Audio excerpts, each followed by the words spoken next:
সাকিবিয়ান তথা শাকিব খানের ভক্তরা এখন বেশ সচেতন। গতকালকে হঠাৎ অনলাইনে ছড়িয়ে পড়ে শাকিব খানের আপকামিং তুফান সিনেমাটি ডিস্ট্রিবিউশনের দায়িত্ব পাচ্ছে জাজ মাল্টিমিডিয়া। ঠিক এই খবর পাওয়ার পর থেকেই সাকিবিয়ানদের এক প্রকার মন খারাপ।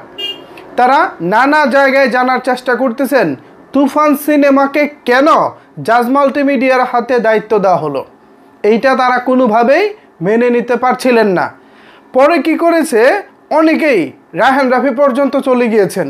ফেসবুকে ইনবক্সে নক দিতে দিতে বেচারা রায়হান রাফি সিনেমার শুটিংয়ে ব্যস্ত, তারপরও তাকে রিপ্লাই দিয়ে বলতে হলো না, তুফানের দায়িত্বে জাজ মাল্টিমিডিয়া থাকছে না, তুফানের দায়িত্বে থাকছে আলফা আই। আলফা আই আপনারা নিশ্চয়ই চিনেন, তুফান সিনেমার সহপ্রযোজক চরকি, এসবিএফ এবং আলফা আই। সেই আলফা আই তুফান সিনেমার ডিস্ট্রিবিউশন করবেন। এখন সাকিবিয়ানদের মনটা খুশি তো? আশা করি এবার আপনারা খুশি। ডিস্ট্রিবিউশনটা আসলে কি? ডিস্ট্রিবিউশন মানে ধরেন বিতরণ আর কি। বিতরণটা হচ্ছে এরকম, ধরেন আমার কাছে আমি একজন ডিস্ট্রিবিউশন কোম্পানি, একটি সিনেমা রিলিজ করবেন, আপনি আমার কাছে এসেছেন, ভাই আপনি তো ডিস্ট্রিবিউশন কোম্পানি, বিভিন্ন হলের সাথে আপনার জানা শোনা পরিচয় আছে, কোন হলে কত ক্যাপাসিটি আছে, কোন হলে কত রেন্টাল, এটা তো আমি নতুন প্রযোজক হিসেবে জানি না। আপনাকে আমি এই দায়িত্বটা দিতে চাই, আপনার প্রতিষ্ঠান থেকে আমি ছবিটা মুক্তি দিতে চাই। এ হচ্ছে ডিস্ট্রিবিউশনের দায়িত্ব।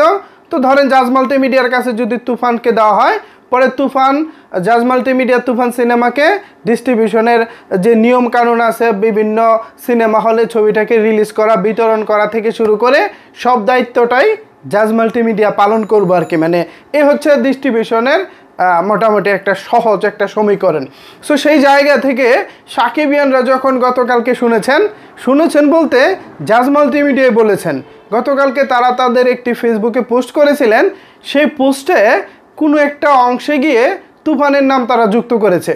তারা বলেছে এই যেমন আমরা তুফানের সাথে আছি, তুফান যারা নিতে চাইবে তাদেরকে আমাদের কাছে আসতে হবে, এরকম নানা ভাবে একটি ইঙ্গিত করেছেন। সো সেই ইঙ্গিত পাওয়ার পর সাকিবিয়ানদের তো মন খারাপ। কেন মন খারাপ? কারণ হচ্ছে যে জাজ মাল্টিমিডিয়া শাকিব খানকে সুপারস্টার মনে করে না, যে জাজ মাল্টিমিডিয়ার কর্ণধার আমাদের আব্দুল আজিজ সাহেব বলেছিলেন শাকিব খানের সিনেমা বাংলার মাটিতে আর কোনোদিন চলবে না, সেই জাজ মাল্টিমিডিয়াকে কিভাবে তুফানের ডিস্ট্রিবিউশনের দায়িত্ব দেওয়া হয়।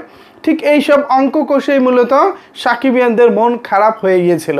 পরে তারা যেটা করেছে, রায়হান রাফিকে ডিরেক্ট বেশ কয়েকজন মিলে নক দিয়েছেন।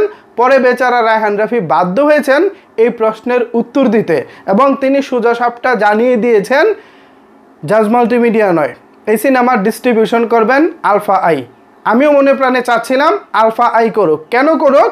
কারণ আলফা আই সামনে থেকে আগামী দিনগুলো থেকে তারা একের পর এক সিনেমা নির্মাণ করবেন। যেহেতু তারা এখন সিনেমা নির্মাণের দিকে ঝুঁকছেন প্রফেশনালি, তারা এখন রেগুলার বছরে 5-10 এমন মানে 5 থেকে 10টা করে সিনেমা নির্মাণ করবেন।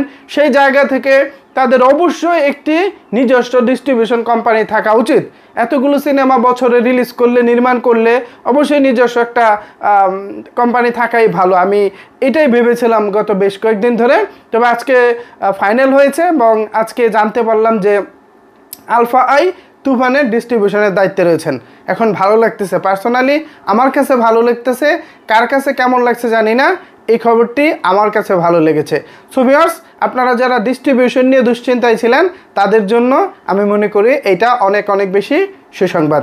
এই ছিল আমার কাছে আপাতত তুফান সিনেমার ডিস্ট্রিবিউশনের ব্যাপার স্যাপার নিয়ে সর্বশেষ আপডেট। এ বিষয়ে যদি আপনাদের কোনো কিছু বলার থাকে তাহলে অবশ্যই সেটি নিচের কমেন্ট বক্সে জানাতে পারেন। ধন্যবাদ সবাইকে সম্পূর্ণ ভিডিওটি দেখার জন্য।